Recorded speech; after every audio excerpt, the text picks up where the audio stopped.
BEd अभ्यर्थी माननीय सर्वोच्च न्यायालय में पुनर्विचार याचिका दायर कर देते हैं और वहां से अगर कोई एडमिट। इस वीडियो में हम बात करने वाले हैं बिहार के 7वें चरण के शिक्षक भर्ती के अंतर्गत आपकी प्राइमरी शिक्षक भर्ती को लेकर। तो देखिए बीपीएससी चेयरमैन की तरफ से साफ-साफ बोला गया है कि यदि बीएड अभ्यर्थी सुप्रीम कोर्ट में पुनर्याचिका दायर करते हैं, फिर उसके बाद यहाँ पर बीएड अभ्यर्थी शामिल हो जाते हैं, तो बिल्कुल बीपीएससी प्राइमरी टीचर के लिए आप लोग एलिजिबल हैं और आप लोगों को ज्वाइनिंग भी जो है वो दिया जाएगा। इसीलिए यहाँ पर बीपीएससी क्या करे कि बीएड अभ्यर्थियों का पद जो है वो यहाँ पर सुरक्षित रखा जा रहा है। बेसिकली मतलब ये है कि बीपीएससी प्राइमरी टीचर का जो आपका रिजल्ट जारी किया जाएगा वो आपका 2 स्टेज में जो है आपका रिजल्ट जारी किया जाएगा। पहले स्टेज में ऐसे अभ्यर्थियों का रिजल्ट जारी किया जाएगा जिनमें किसी भी तरीके का जो है आपका संशय हो, मतलब सभी मामले जो है आपका क्लियर हो, ऐसे में जो है वो डीएलएड अभ्यर्थी जो है आएंगे। और दूसरे स्टेज में ऐसे अभ्यर्थियों का रिजल्ट जारी किया जाएगा जिनमें संशय हो, मतलब आपका विवाद हो, कोर्ट केस हो या फिर उस तरीके का लफड़ा जो है आपका फंसा हुआ हो, जिसमें जो है वो बीएड अभ्यर्थी जो है वो यहाँ पर आएंगे। बाकी इसी को लेकर हम इस वीडियो में डिटेल में बात करेंगे और इसके संबंध में बीपीएससी जो चेयरमैन है अतुल प्रसाद जी, उनका यहाँ पर कंप्लीट आपको वीडियो भी दिखाएंगे ताकि आपको बहुत अच्छे तरीके से मामला जो है वो समझ में आ जाए। बाकी इसके संबंध में आज ही बीपीएससी के चेयरमैन की तरफ से आपका ट्वीट भी किया गया है, तो ट्वीट में क्या है उसको लेकर भी जो है हम यहाँ पर जो है वो देख लेते हैं, एक एक करके देखेंगे। सबसे पहले यहाँ पर बता दें कि जो आपका कल का प्रेस कॉन्फ्रेंस हुआ है और जिसके बारे में हम यहाँ पर वीडियो बना रहे हैं, तो उसका आप यहाँ पर डिटेल में जो है वीडियो अतुल प्रसाद जी के माध्यम से जो है प्रेस कॉन्फ्रेंस के माध्यम से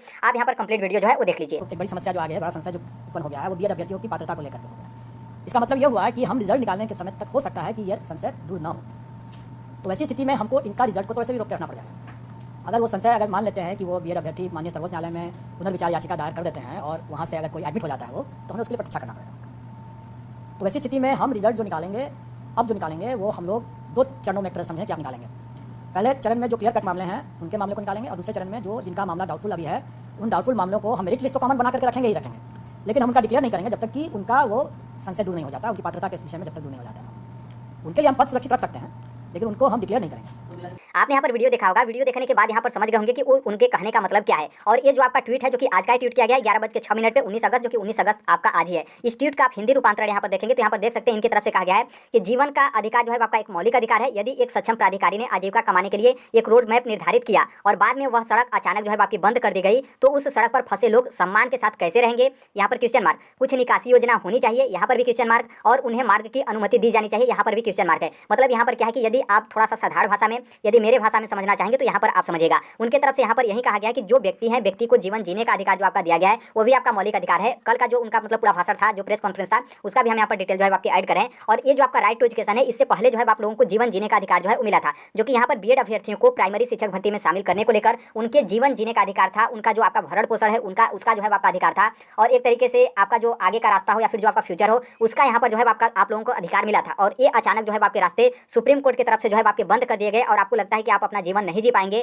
और आप अपना जो जीवन का आपका अधिकार है फिर जो आपके मौलिक अधिकार है उसका आपका यहाँ पर हनन हो रहा है, तो आप यहाँ पर सुप्रीम कोर्ट में पुनर्याचिका जो है वो दायर कर सकते हैं। सरकार चाहे तो अध्यादेश भी जो है वो ला सकती है, और यदि इसको राज्य सरकार भी चाहे तो एनसीटी से अनुमति लेकर या फिर अध्यादेश की तरह या फिर विशेषाधिकार जो प्रोसेस होता है उसके थ्रू यदि एनसीटी से अनुमति लेकर बिहार सरकार चाहे तो बीएड वालों को प्राइमरी में शामिल कर सकती है। और यदि एनसीटी और बिहार सरकार और बिहार एजुकेशन डिपार्टमेंट बीएड वालों को प्राइमरी में शामिल करता है मिलकर, तो हमें कोई दिक्कत नहीं है। बीपीएससी यहाँ पर क्या करेगी कि बीएड वालों का भी प्राइमरी का रिजल्ट जारी करेगी। हालांकि मेरिट तो आप सभी लोग को बनेगा, आपने वीडियो में साफ साफ देखा होगा, क्योंकि जो लोग एग्जाम देंगे सभी लोगों का जो है वो आपका रिजल्ट जो है वो तैयार किया जाएगा। ये जो है आपका फाइनल मामला बाद में होगा जब आपका एनसीटी की तरफ से बिहार सरकार की तरफ से फाइनल निर्णय आएगा कि क्या किया जाएगा तब, क्योंकि जब आप एग्जाम देंगे और जब आप एग्जाम देने के बाद रिजल्ट तैयार किया जाएगा तो उसमें 2 चरण में आपका रिजल्ट जारी किया जाएगा। पहला चरण बिना विवाद वाला जिसमें डीएलएड आएगा, और दूसरा चरण विवाद वाला जिसमें जो है आपका बीएड आएगा। यदि बीएड वालों को यहाँ पर बाहर कर दिया जाता है तो बाहर खत्म, और यहाँ पर नॉर्मल सी बात है डीएलएड वालों को कोई दिक्कत ही नहीं है। और यदि डीएलएड वालों को यहाँ पर शामिल किया जाता है, जो कोई भी आगे का प्रोसेस हो, पुनर्विचार हो, अध्यादेश हो, विशेषाधिकार हो और राज्य सरकार का कोई उस तरीके का विशेष अधिकार हो, तो यहाँ पर नॉर्मल सी बात है आप लोगों का रिजल्ट बना ही रहेगा। तो आप लोगों का यहाँ पर रिजल्ट जारी कर दिया जाएगा और उसके संबंध में जो कोई भी आपका सूचना होगा, निर्देश होगा,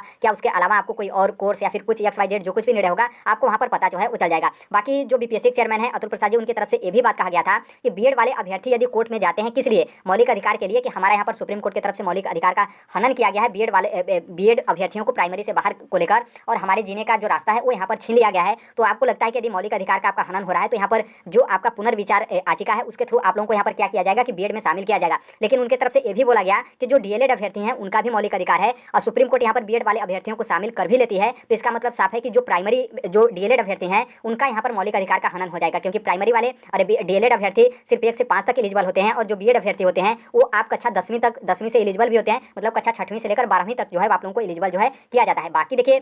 इसके संबंध में आप लोग तर्क लगाएंगे कि उसमें जो है आपका सब्जेक्ट कॉम्बिनेशन होता है, या फिर आप तर्क लगाएंगे कि वैकेंसी नहीं आती है, या फिर जो आपका सीट होता है वो आपका कम होता है। तो देखिए ये सब चीज़ें जो है आपकी कुछ भी नहीं होती है, बस यहाँ पर यही देखा जाएगा कि आप लोगों को शामिल किया जा रहा है। बस सीट कितनी आती है, वैकेंसी कितने साल के बाद आता है, सब्जेक्ट कॉम्बिनेशन किस तरीके से होता है, वो कोई चीज़ जो है आपका मैटर यहाँ पर नहीं। तो यहाँ पर इतना है। आगे हम यहाँ पर बात करेंगे जो कि एग्जाम को लेकर, क्योंकि बहुत सारे लोगों का यहाँ पर मतलब बहुत सारे अभ्यर्थियों की तरफ से बोला जा रहा था कि एग्जाम जो है आप यहाँ पर क्यों नहीं टाल देते हैं, जब तक एनसीटी का कोई नई अधिसूचना जो है आपका जारी नहीं किया जाता है तब तक इतनी जल्दीबाजी यहाँ पर एग्जाम को लेकर क्यों है। तो कल आपने देखा होगा कि बीपीएससी जो चेयरमैन है उनकी तरफ से साफ साफ बोला गया था कि जो आपका सुप्रीम कोर्ट का ये डिसीजन है उसके पेज नंबर 35 और 36 में ये बोला गया है, और यहाँ पर जो है वो सुप्रीम कोर्ट की तरफ से आदेश भी यहाँ पर जो है आपका दिया गया है कि यदि राज्य सरकार के पास खास करके प्राइमरी शिक्षक भर्ती के बारे में बात करें कि यदि आपके पास डीएलएड अभ्यर्थियों की संख्या पर्याप्त मात्रा में है तो एग्जाम यहाँ पर आप ना टालें, क्योंकि यहाँ पर क्या है कि एग्जाम टालने का किसी भी तरीके का औचित्य ही नहीं होता है जब आपके पास डीएलएड अभ्यर्थियों की संख्या जो है आपकी पर्याप्त मात्रा में है। और यहाँ पर बीएड को लेकर ये भी बोले कि यहाँ पर क्या हुआ था